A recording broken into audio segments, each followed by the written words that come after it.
Actually ಈ ರೀತಿ ಆಗ್ತಾನೆ ಇರುತ್ತೆ. ಜನ ಜಗಳ ಆದಮೇಲೆ ಕೋಪದಲ್ಲಿ ಡೈವರ್ಸ್ಗೋಸ್ಕರ ಡೈವರ್ಸ್ ಲಾಯರ್ ಹತ್ರ ಏನೋ ಬರ್ತಾರೆ.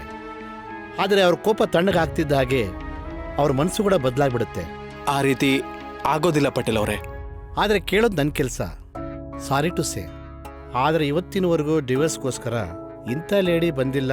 ಅದು ಐ ಮೀನ್ ಅದು ನನ್ನ ವಯಸ್ಸವಳು, 3 ಜನ ಮಕ್ಕಳಿರೋಳು, ಹಾಗೆ ಒಬ್ಬ ಮಗನಿಗೆ ಮದುವೆ ಕೂಡ ಮಾಡಿರೋಳು. ನೋಡಿ ಅಮ್ಮ, ನೀವು ನನ್ನ ತಪ್ಪಾಗಿ ತಿಳ್ಕೊಬೇಡಿ. ಆದರೆ ಆಲ್ಮೋಸ್ಟ್ ವಿಚ್ಛೇದನ ಕೇಸ್ಗಳಲ್ಲಿ ಹೆಂಗಸರು ತಮ್ಮ ಹೆಜ್ಜೆನ ಹಿಂದೆ ಇಡ್ತಾರೆ. ಒಂದು ಮನೆಯವರು ಬಲವಂತಕ್ಕೆ, ಇನ್ನೊಂದು ಸ್ವತಃ ತಾವೇ ತಮ್ಮ ಮದುವೆ ಮುರ್ಕೊಳ್ಳೋ ಧೈರ್ಯ ಮಾಡಿ. ಇದು ನನ್ನ ಅನ್ನದ ದಾರಿ.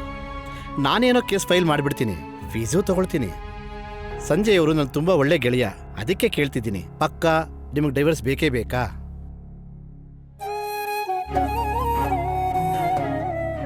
ನೋಡಿ, ನಂದೇನು ಹೋಗೋದಿಲ್ಲ. ಆದರೆ ನಿಮ್ಮ ಟೈಮು ಮತ್ತು ದುಡ್ಡು ಎರಡೂ ವೇಸ್ಟ್ ಆಗುತ್ತೆ. ಅದಕ್ಕೆ ಸ್ವಲ್ಪ ಯೋಚನೆ ಮಾಡಿ, ಸರಿಯಾದ ನಿರ್ಧಾರ ತಿಳಿಸಿ ನೀವು. ಐ ನೋ ಇದೆಲ್ಲ ನೆಪ ಅಂತ. ನಿನಗೆ 60 ಲಕ್ಷ ಏನೂ ಬೇಕಾಗಿಲ್ಲ. You just want me. ಅದಕ್ಕೆ ನೀನ್ ಡಿವೋರ್ಸ್ ಕೊಡದೇ ಇರೋದಕ್ಕೆ ನೆಪ ಹುಡುಕ್ತಿರ್ತೀಯ. ಆದ್ರೆ ಅನಿರುದ್ಧ್ ಇದರಿಂದ ಏನೂ ಆಗೋದಿಲ್ಲ. ನಾನು ನಿನಗೆ ಎಷ್ಟು ಸಲ ಅರ್ಥ ಮಾಡಿಸ್ಲಿ ಅನಿರುದ್ಧ್, ನಮ್ಮಿಬ್ರ ಮಧ್ಯೆ ಇದ್ದಿದ್ದ ಸಂಬಂಧ ಇವಾಗ ಮುಗ್ದೋಗಿರೋ ಕತೆ ಅಂತ. Please try to understand. ನೋಡು, let's just try to end this in a good note. ಯಾಕಂದ್ರೆ ನೀನು ಮೂವ್ ಆನ್ ಆಗ್ಬೇಕು, ನಾನು ಕೂಡ. ಪ್ಲೀಸ್. ನೀನ್ ಎಷ್ಟು ಬೇಕಾದ್ರೂ ಪ್ರಯತ್ನ ಮಾಡು ಕಾವ್ಯ, ಆದ್ರೆ ಅನಿರುದ್ಧ್ ಒಪ್ಪೋ ವ್ಯಕ್ತಿ ಅಲ್ಲ. ಇನ್ಫ್ಯಾಕ್ಟ್ ಒಳ್ಳೇದೇನೆ. ನನಗೂ ಈ ಡಿವೋರ್ಸ್ ಅಂತ ಓಡಾಡೋದಕ್ಕೆ ಇಷ್ಟ ಇಲ್ಲ.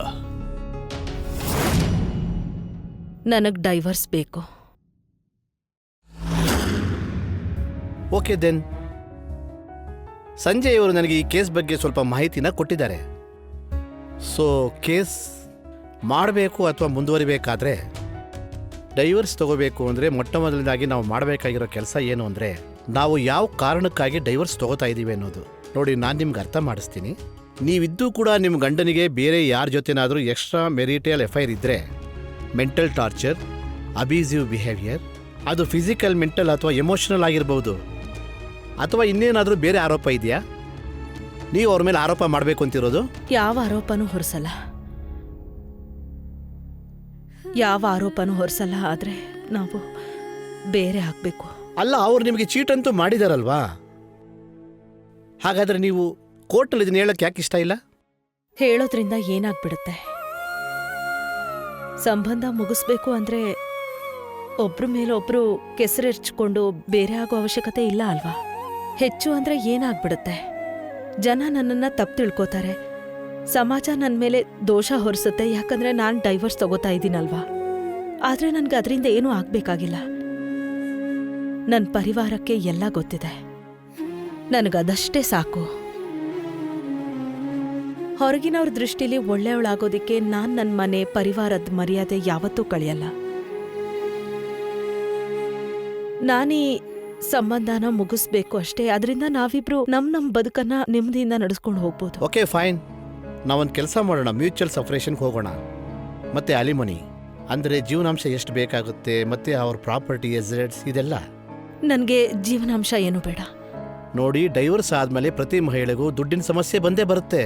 ಅದಕ್ಕೆ ಸರ್ಕಾರ ಮತ್ತೆ ಕೋರ್ಟ್ ಇಬ್ರು ಎನ್ಶ್ಯೂರ್ ಮಾಡ್ಕೋತಾರೆ. ಗಂಡನ್ ಡೈವರ್ಸ್ ಆದಮೇಲೆ ಫೈನಾನ್ಷಿಯಲ್ ರೆಸ್ಪಾನ್ಸಿಬಿಲಿಟಿ ಅಂದರೆ ತನ್ನ ಆರ್ಥಿಕ ಜವಾಬ್ದಾರಿಯಿಂದ ಹಿಂದೆ ಸರಿತಾನ ಅಂತ. ಗೊತ್ತಿದೆ, ಅರ್ಥ ಆಗತ್ತೆ. ಈ ಜೀವನಾಂಶ ಉಪಕಾರ ಅಲ್ಲ, ಅಧಿಕಾರ. ಅದನ್ ಕಾನೂನು ಒಬ್ಬ ಮಹಿಳೆಗೆ ಕೊಟ್ಟಿದೆ, ಯಾಕಂದ್ರೆ ಮನೆ ಬಿಟ್ಟ ಮೇಲೆ ಅವಳ ಬದುಕು ಬೀದಿಗೆ ಬರಬಾರ್ದು ಅಂತ. ಆದ್ರೆ ನನ್ ಗಂಡ ಜವಾಬ್ದಾರಿಗಳಿಂದ ಯಾವತ್ತೂ ಹಿಂದೆ ಸರ್ದಿಲ್ಲ. ಅವ್ರ ಗಂಡನಾಗಿ ಹೇಗೆ ಇದ್ರು ಒಬ್ಬ ಮಗನ, ಒಬ್ಬ ತಂದೆಯ ಜವಾಬ್ದಾರಿನ ತುಂಬಾ ಚೆನ್ನಾಗಿ ನಿಭಾಯಿಸಿದ್ದಾರೆ. ಒಂದ್ ವೇಳೆ ನನ್ನ ಹತ್ರ ಸಂಪಾದನೆಗೆ ಬೇರೆ ದಾರಿ ಇಲ್ಲದೆ ಇದ್ದಿದ್ರಾಗ ನನ್ನ ಜೀವನಾಂಶ ಕೇಳ್ತಿದ್ದೆ, ಹಕ್ಕಿಂದ ಕೇಳ್ತಾ ಇದ್ದೆ. ಆದ್ರೆ ನನ್ಗೀಗ ಹಣದ ಅವಶ್ಯಕತೆ ಇಲ್ಲ. ನಾನು ನನ್ನ ಕಾಲ್ ಮೇಲೆ ನಿಂತ್ಕೊಳಕ್ ಬಯಸ್ತೀನಿ. ಆದ್ರೆ ಅಕ್ಕ, ಅವ್ರ ಲೈಫ್ ಸ್ಟೈಲ್ನಲ್ಲಿ ತುಂಬಾ ಬದಲಾವಣೆ ಆಗ್ಬಿಡುತ್ತೆ. ಸಂಜೋಣ, ನನ್ಗೇನ್ ಬೇಕೋ ಅದು ನನ್ನ ಹತ್ರ ಇದೆ. ಹಾಗೆ ನನ್ನ ಹತ್ರ ಏನಿಲ್ವೋ ಅದು ನನಗ್ ಬೇಕಾಗಿಲ್ಲ. ಹೋ, ಐ ಕಾಂಟ್ ಬಿಲೀವ್ ದಿಸ್. ಇಷ್ಟೆಲ್ಲ ಕಷ್ಟಗಳನ್ನು ಅನುಭವಿಸಿದ ಮೇಲೂ ಎಷ್ಟು ಸಹನೆ ಹಾಗೆ ಕ್ಷಮಿಸೋ ಗುಣ ನಿಮ್ದು. ನಿಮ್ಮ ಜಾಗದಲ್ಲಿ ಬೇರೆ ಹೆಂಗ್ಸ್ ಯಾರಾದ್ರೂ ಇದ್ದಿದ್ರೆ ತನ್ನ ಗಂಡನಿಗೆ ಬುದ್ಧಿ ಕಲಿಸ್ತಿದ್ರು, ಅವನ್ನ ಜೈಲ್ಗೆ ಹಾಕ್ಸಿ ಅವನ ಮರ್ಯಾದೆ ಕಳೀತಿದ್ರು. ಇನ್ಫ್ಯಾಕ್ಟ್ ಅವನನ್ನ ಬೀದಿಲಿ ನಿಲ್ಲಿಸ್ತಾ ಇದ್ರು. ಪಟೇಲ್ ಸರ್, ತುಂಬಾ ಜಗಳ ನೋಡ್ಬಿಟ್ಟಿದ್ದೀನಿ ಈಗ. ಕತೆ ಹೇಗಾದ್ರೂ ಇರ್ಲಿ, ಒಳ್ಳೆ ರೀತಿಲಿ ಅಂತ್ಯ ಆಗ್ಬೇಕು. ಒಬ್ಬ ಹೆಣ್ಣಿಗೆ ಮನಃಶಾಂತಿ ಒಂದ್ ಬಿಟ್ರೆ ಬೇರೇನೂ ಬೇಕಾಗಿಲ್ಲ. ನನಗೂ ಕೂಡ ಅಷ್ಟೇ ಸಾಕು. ಅವ್ರವ್ರ ಬದುಕಲ್ಲಿ ಖುಷಿಯಾಗಿರ್ಲಿ, ನಾನು ಒಂಟಿಯಾಗಿ ಖುಷಿಯಾಗಿರ್ತೀನಿ. ಗೋಪಾಲ ಅವರನ್ನು ಸುಖವಾಗಿ ಸಂತೋಷವಾಗಿಟ್ಟಿರ್ಲಿ, ನನ್ನನ್ನು ಸುಖವಾಗಿಟ್ಟಿರ್ಲಿ, ಸಾಕು. ಓಕೆ ದೆನ್, ನಾವು ಅವ್ರಿಗೆ ಮ್ಯೂಚುವಲ್ ಸಪ್ರೇಷನ್ಗೋಸ್ಕರ ಲೀಗಲ್ ನೋಟಿಸ್ ಕಳಿಸೋಣ. ಅವರು ಅಥವಾ ಅವ್ರ ಲಾಯರ್ ರಿವರ್ಟ್ ಮಾಡ್ತಾರೆ, ಅದಾದ್ಮೇಲೆ ನಾವು ಪ್ರೊಸೀಡ್ ಮಾಡೋಕ್ಕೆ ಸಾಧ್ಯ. ಇಟ್ಸ್ ಡಿಪೆಂಡ್ಸ್ ಆನ್ ಎದುರುಗಡೆ ಇರೋ ಪಾರ್ಟಿ ಕೂಡ ಮ್ಯೂಚುವಲ್ ಸಪ್ರೇಷನ್ಗೆ ಒಪ್ಕೋತಾರೋ ಇಲ್ವೋ ಅನ್ನೋದ್ರ ಮೇಲೆ. ಒಂದು ವೇಳೆ ಅವ್ರು ಒಪ್ಕೊಂಡ್ರೆ ಆಗ ನಾವು ಎರಡೂ ಪಾರ್ಟಿನೂ ಎದುರು ಬದ್ರು ಕೂತ್ಕೊಂಡು ಡಿಸೈಡ್ ಮಾಡೋಣ ಏನು ಮಾಡಬೇಕು ಅಂತ.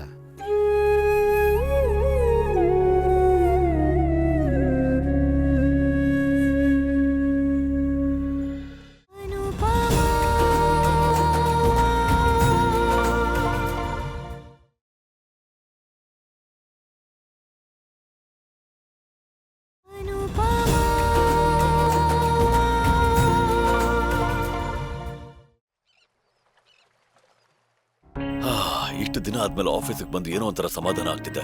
I feel so much at home. ಸರಿ ತಗೊಳ್ಳಿ, ಕೊರಿಯರ್ ಬಂತು. Okay, thank you.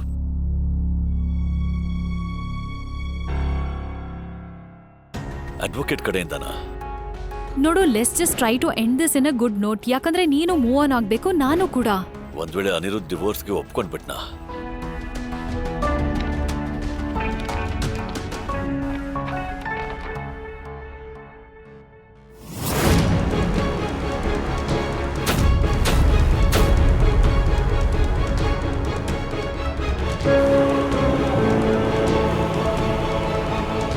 V mister Gopal Gupta and sons ಪ್ರಾಜೆಕ್ಟ್ನ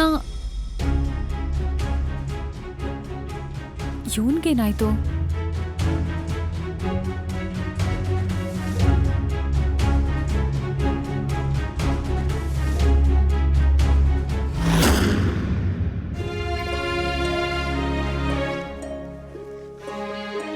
rock star, you okay? ಜನಗಳಿಗೆ ಒಂದು ಅಭ್ಯಾಸ ಬಿಡಕ್ಕಾಗಲ್ಲ, ನೀವು ನಿಮ್ಮ ಇಡೀ ಜೀವನನೇ ಬಿಟ್ಬಿಟ್ಟು ಮುಂದಕ್ಕೆ ಹೋಗ್ತಾ ಇದ್ದೀರಾ. I am so proud of you mummy.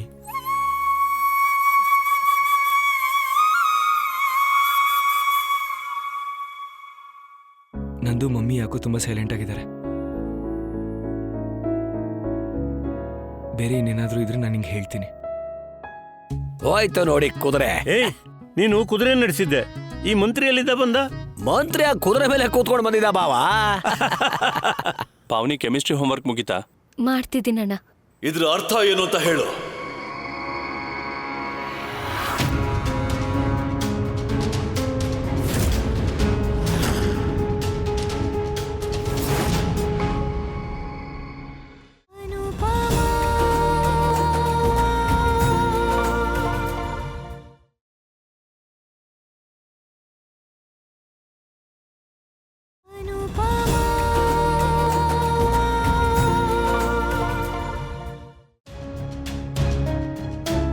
ಏನಾಯ್ತು? ನೀನ್ ಯಾಕೆ ಇಷ್ಟೊಂದು ಕೋಪದಲ್ಲಿದ್ಯಾ? ನಿನ್ ಕೈಯಲ್ಲಿರೋದು ಏನದು? ನಿಮ್ಮ ಸೊಸೆ ನನಗೆ ಡಿವೋರ್ಸ್ ಪೇಪರ್ಸ್ ಕಳಿಸಿದ್ದಾಳೆ.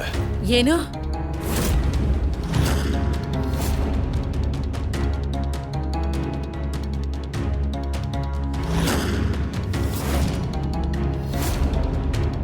ಇದ್ರ ಅರ್ಥ ಏನು ಅಂತ ಹೇಳು. ಇದ್ರರ್ಥ ಏನಂದ್ರೆ ನಾನು ಈ ಸಂಬಂಧನ ಮುಗಿಸ್ಬೇಕು ಅಂತಿದ್ದೀನಿ. ಸಂಬಂಧದ ದಾರ ಅವಶ್ಯಕತೆಗಿಂತ ಜಾಸ್ತಿ ಸುತ್ತಕೊಂಡಾಗ ಅದನ್ನ ಕಿತ್ತು ಹಾಕೋದೇ ಒಳ್ಳೇದು.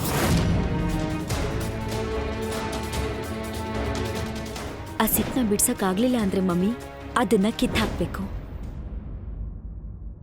ನಮ್ಮ ಮಧ್ಯೆ ಏನೇನ್ ನಡೀತೋ ಅದನ್ನ ನಾನಂತೂ ಖಂಡಿತ ಮರೆಯಕ್ಕಾಗಲ್ಲ. ಅಲ್ಲ, ಯಾಕೆ ಮರೆಯಕ್ಕಾಗೋದಿಲ್ಲ? ಯಾಕಂದ್ರೆ ಅದನ್ನ ಮರಿಬೇಕು ಅಂದ್ರೆ ನಾನು 2 ವಿಷಯನ ಮರಿಬೇಕಾಗತ್ತೆ ಅತ್ತೆ. ನನ್ನ ಆತ್ಮಗೌರವ ಹಾಗೆ ನನ್ನ ತನಾನ. ಅಂದ್ರೆ ನಿನ್ ಆತ್ಮಗೌರವ ನಿನ್ ಕುಟುಂಬಕ್ಕಿಂತ ದೊಡ್ಡದಾ? ಇಲ್ಲ ಅತ್ತೆ, ಕುಟುಂಬಕ್ಕಿಂತ ದೊಡ್ಡದು ಯಾವುದೂ ಇಲ್ಲ. ಆದ್ರೆ ಕುಟುಂಬ ಪ್ರೀತಿಯಿಂದ ಒಂದಾಗುತ್ತೆ.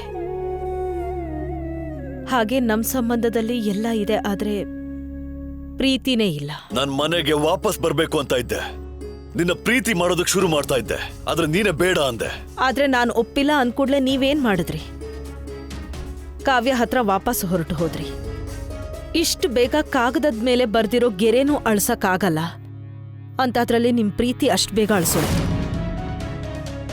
ನಿಮ್ಗೆ 2 ಭಾಗವಾಗಿ ಬಾಳೋದು ಅಭ್ಯಾಸ ಆಗ್ಬಿಟ್ಟಿದೆ, ಆದ್ರೆ ನನ್ಗಿಲ್ಲ. 25 ವರ್ಷದ ಹಿಂದೆ ನಾನು ನಿಮ್ಮನ್ನ ಪಡಿಬೇಕು ಅಂತಿದ್ದೆ, ಆದ್ರೀಗ ಮರಿಬೇಕು ಅಂತಿದ್ದೀನಿ.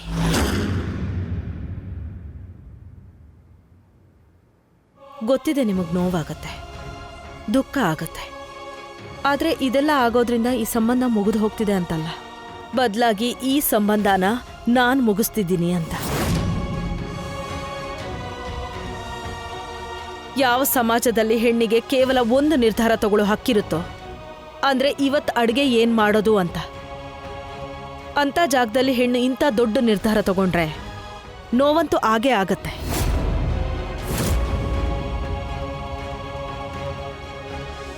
ನಿಮಗ್ ಬೇಕು ಅಂದಾಗ ನೀವು ಕಾವ್ಯ ಹತ್ರ ಹೋಗ್ಬಿಡ್ತೀರಾ, ನಿಮಗ್ ಬೇಕು ಅಂದಾಗ ಎಲ್ಲಿಗೆ ಬಂದ್ಬಿಡ್ತೀರಾ. ಹಾಗೆ ಎಲ್ಲಿವರೆಗೂ 2 ಬಾಗ್ಲು ತೆರೆದಿರುತ್ತೋ ಹೀಗೆ ನಡೀತಾ ಇರುತ್ತೆ.